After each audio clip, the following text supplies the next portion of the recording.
একটা চ্যাপ্টার কয়বার পড়তে হবে একটু বলি আমি। ফার্স্টে এটা এগুলো সম্পর্কে আগে অনেকবার বলছি, আবার বলতেছি। আমার মতে, হ্যাঁ, আমার মতে একটা চ্যাপ্টার কমপক্ষে 3বার পড়তে হবে। মানে একবার পড়ার সময় ধরো তুমি হচ্ছে কোন একটা চ্যাপ্টার পড়তেছো, হ্যাঁ, তুমি যেমন কবে গতকালকে ভেক্টর চ্যাপ্টার হয়েছে, তো ভেক্টর চ্যাপ্টারটা কতবার পড়তে হবে পড়ার সময়? অন্তত যে আজকে যে পড়তেছো তুমি বা হচ্ছে কালকে পড়তেছো এটা সময় কমপক্ষে 3বার পড়তে হবে। সেটা কিরকম ভাবে? ফার্স্ট একবার হচ্ছে তোমাকে যেটা বলছি, ফার্স্ট বার যেটা হচ্ছে প্রথমবার যেবার তুমি পড়তেছো, প্রথমবার হচ্ছে এই যে রিডিং। ওকে, প্রথমবার তুমি রিডিং পড়বা। রিডিং রিডিং কি পড়বা? ফিজিক্সের ক্ষেত্রে কি পড়তে হবে, রিডিং কি পড়তে হবে না আমি কিন্তু শুরুতেই বলে ফেলছি। ওকে, সেকেন্ড বার যেটা করবা, এবং প্রথমবার রিডিং পড়ার সময়, প্রথমবার রিডিং পড়ার সময় তোমার কোনো কিছু মুখস্থ করতে হবে না, কোনো কিছু বুঝতে হবে না, শুধু তুমি রিডিং পড়ে চলে যাবা, চ্যাপ্টারটা সম্পর্কে আইডিয়া করার চেষ্টা করবা। ওকে, এই জন্য হচ্ছে শুধু রিডিং। সেকেন্ড বার পড়ার সময় তুমি হচ্ছে দাগানো লাইনগুলো পড়বা। দাগানো লাইন হচ্ছে কিভাবে পড়বা? দাগানো লাইন যদি হচ্ছে বোঝার দরকার পড়ে তাহলে হচ্ছে বুঝে নিবা, বুঝে নেওয়া, আর যদি মুখস্থ করতে হয় তাহলে হচ্ছে মুখস্থ করে নিবা। ওকে, ডান। এটা হচ্ছে সেকেন্ড পার্ট। তারপর হচ্ছে থার্ড বার যেটা পড়বা, থার্ড বার হচ্ছে আমাদের কি? রিভিশন। ওকে, থার্ড বার হচ্ছে রিভিশন। একটু ভালো মতো খেয়াল করো, একটু ভালো মতো খেয়াল করো কি কি বলতেছি আমি, একটু ভালো মতো খেয়াল করতে কিন্তু বলতেছি ভালো মতো খেয়াল করো। সেটা হচ্ছে কি, একটা চ্যাপ্টার কয়বার পড়তে হবে? ওকে, একটা চ্যাপ্টার হচ্ছে ফার্স্ট তোমাকে হচ্ছে রিডিং পড়তে বলছি, ফার্স্ট অবশ্যই তোমাকে হচ্ছে একবার রিডিং পড়তে হবে। রিডিং পড়ার সময় তুমি হচ্ছে তোমার কাছে যদি কোনো লাইন ইম্পর্টেন্ট মনে হয় সেটা দাগায় ফেলবা, এবং চ্যাপ্টারটা সম্পর্কে একটা ভালো আইডিয়া নিবা যে শুরুর দিকে বেশি ইম্পর্টেন্ট পার্ট নাকি কোন জায়গাতে কোন ইম্পর্টেন্ট পার্টগুলো আছে, সেগুলো হচ্ছে তোমার রিডিং পড়ার সময় মাথায় রাখতে হবে। সেকেন্ড বার পড়ার সময় হচ্ছে তুমি শুধু সেকেন্ড বার থেকে শুরু করে আজীবন যতবার পড়বা দাগানো লাইন পড়বা, দাগানো লাইন পড়বা, এবং হচ্ছে কি তোমার যেটা হচ্ছে মুখস্থ যেটা করতে হবে সেটা হচ্ছে মুখস্থ করবা, যেটা বুঝে না সেটা বুঝে নিবা। ওকে, তারপর হচ্ছে রিভিশন। রিভিশনটা আমি যেটা করতাম হচ্ছে এই দুইটা হচ্ছে আমি এক বসাতে পড়ার চেষ্টা করতাম, বা একদিনে ধর আজকে পড়তেছি, আজকে রাতের মধ্যে আমি এটা করার চেষ্টা করতাম যে রিডিং এবং বুঝে পড়াটা হচ্ছে একবারে পড়ে ফেলা, রিভিশনটা নেক্সট দিন দেওয়াটা বেটার। ঠিক আছে, একই দিনে তুমি যদি হচ্ছে আবার ওই চ্যাপ্টার পড়তে যাও তাহলে সেটা কি হবে দেখবো হচ্ছে বেশি বোরিং লাগতেছে। ওকে, এই কারণে হচ্ছে ওই দিন না পড়ে তুমি হচ্ছে পরের দিন সকালে বা হচ্ছে দুপুরে ওই টাইমে যদি হচ্ছে রিভিশন দাও তাহলে বেটার। এবার আসি হচ্ছে তোমাদের যে কমেন্টটা মাঝে মধ্যেই থাকে যে হচ্ছে ভাই একটা চ্যাপ্টার পড়তে অনেক বেশি সময় লাগে, কেন সময় লাগে সেটা হচ্ছে একটু খেয়াল করো।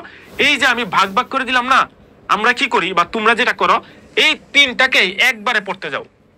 একবারে পড়তে গেলে যেটা হয় স্বাভাবিকভাবে সময় বেশি লাগবে, কিন্তু একবারে পড়তে না গিয়ে তুমি হচ্ছে পার্ট পার্ট করে পড়ো আমি যেভাবে বললাম, তাহলে যে ব্যাপারটা হবে কি তোমার সময় কম লাগবে। ওকে ওকে, ডান। তারপরে যে ব্যাপারটা সেটা হচ্ছে কি, ওই যে তুমি রিডিং দাগানো লাইন এগুলো পড়ার সময় চ্যাপ্টার যদি বড় হয় পুরোটা একবারে না পড়ে পার্ট পার্ট করে পড়বা। যেমন কেমিস্ট্রির ক্ষেত্রে, কেমিস্ট্রির চ্যাপ্টারগুলো যেহেতু বড় সেই ক্ষেত্রে তুমি কি করবা? পার্ট পার্ট করে পড়বা। ওকে, ডান। এবার আসি হচ্ছে রিভিশনটা তাড়াতাড়ি কিভাবে দেবো। দেখো রিভিশনদের কিছু টেকনিক আছে। টেকনিকটা কি, তোমার দাগানোর সময় তোমার হচ্ছে এই টেকনিকটা ফলো করতে হবে। সেটা কিরকম? ধরো এরকম ভাবে হচ্ছে পুরো লাইনটা দাগানো আছে, কিন্তু পুরো লাইন দাগানো তুমিও ভালো মতো জানো আমিও ভালো মতো জানি যে কি যে পুরো লাইন দাগানোর মধ্যে পুরো লাইনটা আসলে ইম্পর্টেন্ট না, বা পুরো লাইনটাই অপশন হিসেবে আসবে না। অপশন হিসেবে দেখা গেল শুধু এই ওয়ার্ডটা আসবে। তাহলে আমি যেটা করতাম, পুরো লাইন এরকম ভাবে দাগানো আছে কিন্তু যে ওয়ার্ডটা অপশন হিসেবে আসার সম্ভাবনা বেশি সেটাকে হচ্ছে এরকম গোল্লা করে ফেলতাম। ওকে, এরকম গোল্লা করে ফেলতাম। এবার আসি হচ্ছে রিভিশন। তো রিভিশন দেওয়ার সময় আমার কি করতে হবে? রিভিশন দেওয়ার সিস্টেমটা হচ্ছে তুমি রিভিশন নিতে শুরু করছো, এই যে পৃষ্ঠাটা নিলাম, পৃষ্ঠাটা নিয়ে ফার্স্টে বইয়ের দিকে তাকাবা না, বইয়ের দিকে না তাকে তুমি মনে মনে মনে করার চেষ্টা করবে যে হচ্ছে ওই চ্যাপ্টারের মধ্যে কি কি মানে হচ্ছে ওই পৃষ্ঠার মধ্যে কি কি লাইন ছিল একটু মনে মনে করার চেষ্টা করো। দেখবো আমরা ভিজুয়াল মেমোরি বলতে একটা কথা আছে, তোমার চোখের মধ্যে ভাসতেছে যে হচ্ছে এখানে 10টা লাইন ছিল কিন্তু তোমার মনে হচ্ছে 4টা বা 5টা লাইন। ওকে, কোনো সমস্যা নাই, তাহলে 4টা বা 5টা লাইন তো তোমার মনে আছেই, বাকি শুধু কি করবা, বাকি যে 4-5টা লাইন যেটা তোমার হচ্ছে মনে হয় নাই শুধু ওই 4-5টা লাইন তুমি দেখে ফেলবা। আমার ওই পৃষ্ঠা রিভিশন শেষ। ঠিক আছে, তারপরের পৃষ্ঠায় গেলাম, সেম। পরের পৃষ্ঠায় গেলে আবার সেম। এই পৃষ্ঠাতে আমার 12টা লাইন ছিল, মনে করার চেষ্টা করো 12টা লাইন কি কি ছিল। অমুক অমুক অমুক অমুক, ঠিক আছে, 6টা লাইন মনে হয়েছে, বাকি 6টা লাইন মনে হয় নাই। যেই 6টা লাইন মনে হয় নাই সে 6টা লাইন শুধু হচ্ছে তুমি দেখে ফেলো, চোখ বুলায় ফেলো, আমার রিভিশন শেষ।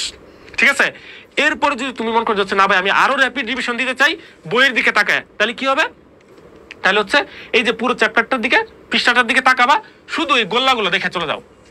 গোল্লাগুলো দেখলেই তোমার হচ্ছে দেখবে এটাকে আমরা বলি র্যাপিড রিভিশন। তো র্যাপিড রিভিশনের সময় তুমি শুধু হচ্ছে এই গোল্লাগুলো দেখলে এনাফ, তাহলে তোমার কি যে জায়গাতে অপশনটা চেঞ্জ হবে সেটা তুমি ধরে ফেলতে পারবা। ওকে, তাহলে আমি চ্যাপ্টার কিভাবে পড়বো বলে ফেলছি। ওকে, এবার আসি হচ্ছে তুমি অনেকে জিজ্ঞেস করতে ভাই সেকেন্ড টাইমে একটা চ্যাপ্টার কতবার রিভিশন দেওয়া উচিত। এখানে উচিত বা লিমিটেশন বলতে কোনো কথা নাই। ওকে, তুমি মনে করছো যত বেশি বার পারা যায় তোমাকে রিভিশন দিতে হবে, যত বেশি বার পারা যায়। এখন জিজ্ঞেস করতে পারো ভাই আপনি কতবার দিছিলেন, আমি কতবার দিছিলাম, এটার কোনো লিমিট নাই। আমার পক্ষে যতবার সম্ভব হয়েছে ততবার রিভিশন দিছি।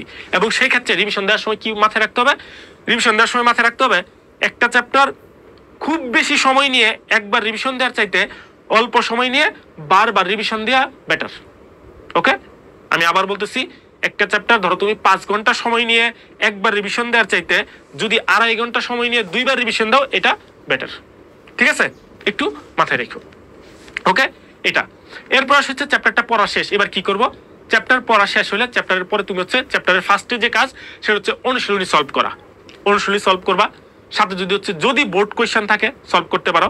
এরপরে হচ্ছে এক্সট্রা রাইটার, আগে মেইন বই অনুশীলনী, তারপরে হচ্ছে এক্সট্রা রাইটারের অনুশীলনী, এটা মিস করবা না।